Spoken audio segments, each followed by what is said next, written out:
If an adult ever asks you to read the Old Testament book of Leviticus, run! Run for the hills! Kidding.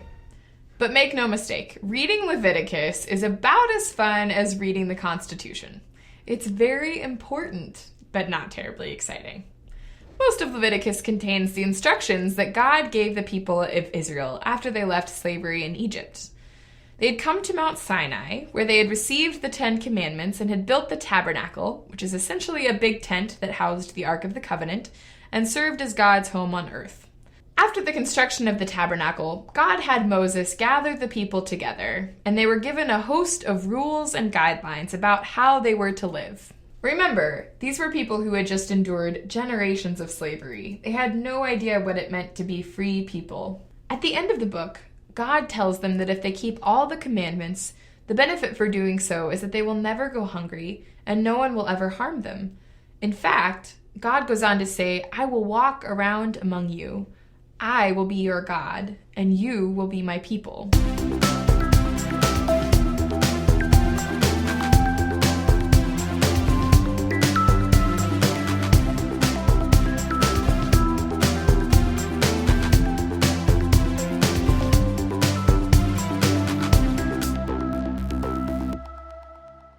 Hi, I'm Jessie. Welcome back to Theo Academy's Confirmation series. We don't often think about the Bible as a book that exaggerates in order to make a point, but that's actually what it does a lot of the time. Just before the I will be your God bit, the people are told that if an army comes to hurt them, 5 of you will chase away 100, and 100 will chase away 10,000. God promises that the food from the previous year will still be taking up space in the storerooms when the next year's harvest is ready. God seems intent on making the point that there is a best way to live life, and if people listen and do it, things will go smoothly. Even though animals and enemies will try to hurt them, God says that doing things a certain way will minimize those risks. I will grant peace in the land so that you can lie down without anyone frightening you. But when God says, I will walk around among you, we start to see that all this exaggeration is to make a very serious point. You see, in the Bible, no one ever saw God. The closest anyone ever came was Moses when he was getting the 10 Commandments. And the Bible says that Moses saw God's back as God passed by. To say God was going to walk around among the people was to make very clear how serious God was about the covenant. Covenant is the word we use when we talk about the promises people make to each other when they enter a relationship. Presbyterians say that all of our covenants are based on this covenant God makes with us. So for God to say, I will walk among you, is for God to say, I promise I will take care of you. Are you seeing what I'm seeing?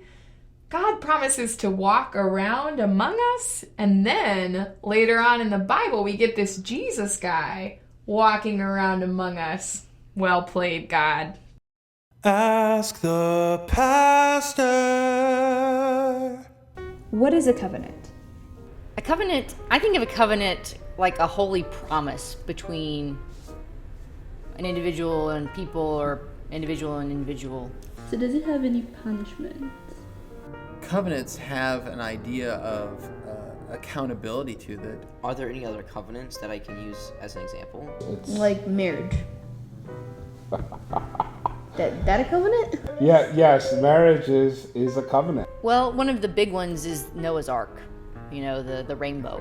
And we talk about God. That's sort of like the one we often go back to, that covenant with God.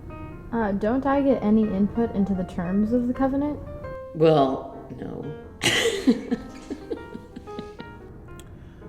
No, you're stuck. God's covenant is a good covenant that promises us to be in a relationship. And good thing, because I'd have to say that even the most gifted lawyers among us would probably do a lousy job. So now, could you change a covenant? Like I can change a cell phone plan or a covenant set in stone? We can't change that one-sidedly. God changes that. That's mirrored in the idea of a covenantal relationship between two people in a marriage.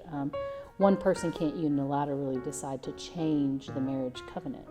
How is this different than being in a club or team at school? an element of it is being part of a team. We don't believe that God made a covenant just with Mary or just with Naima. God makes covenant with all.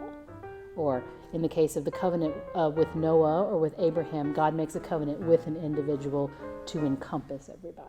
But this is a very special calling. This covenant which we have is something that we are drawn into. It's not just a member of like, oh, I think I want to join, this club. I want to be part of the French club. Oh, I'm going to be on the chess club. I'm going to join this team. I'm going to play baseball.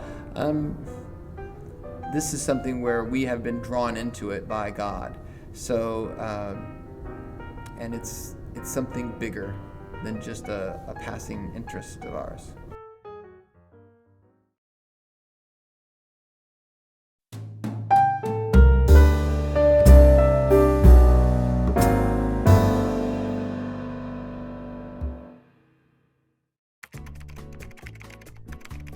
Mom, I want to ask you something.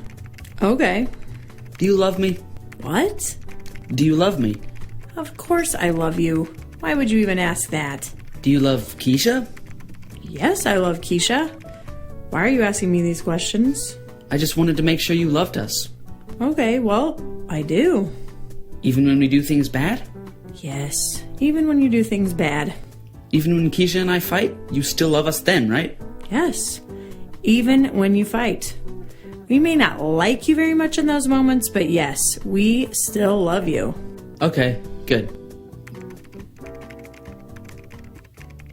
Yes. But you love me more, right?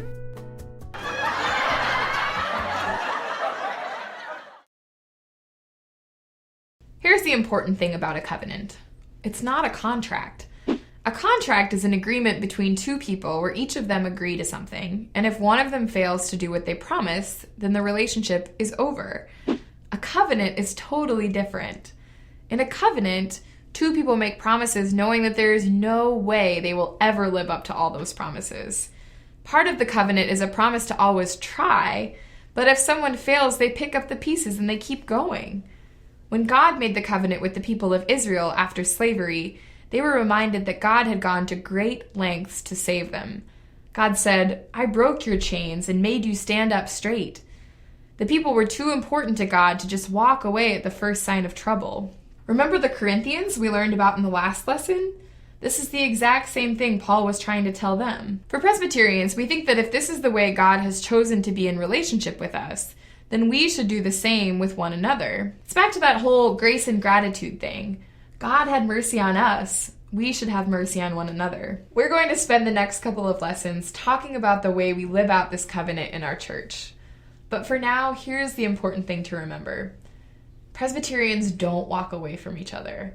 Part of being a Presbyterian is realizing that we're all going to screw up. So instead of taking our toys and going home, we take a deep breath and start helping each other do better, over and over again.